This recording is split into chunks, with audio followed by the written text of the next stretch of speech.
Cardinal Schönborn, Synodality is way of living communion in the Church. Our editorial director speaks with the Archbishop of Vienna, Cardinal Christoph Schönborn, about the upcoming Synod General Assembly. Synodality is the modus operandi of ecclesial communion. It is participation also on governance issues and decisions, on aspects of the life of the Church. The Synod on Synodality is a synod on how ecclesial communion, the journeying together of all the members of the people of God, is lived in an evangelical way. In an interview with Vatican Media, Cardinal Christoph Schönborn, Archbishop of Vienna, summarizes with these words the focal point of the forthcoming synod, pointing out the connection between the synodal process that the Church is currently experiencing and that of 1985 dedicated to the theme of ecclesial communion.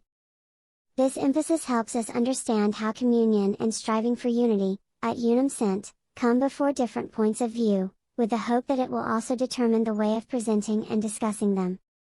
Q. Your Eminence, the first of the two Synods General Assemblies on Synodality is about to begin. What kind of results do you expect to emerge from this common work? Cardinal Schönborn, many things can happen in this synod, we don't know. Pope Francis has put us on a rather unique path, that of listening and discernment.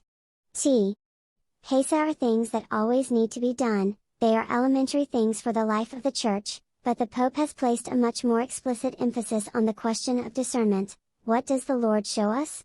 What does He want for us, for the Church today? Therefore, the Synod is an attempt to deepen, to learn, to experience this path of discernment. I have to correct you a little, because it was not a diocesan synod. The diocesan synod has very precise rules established in canon law.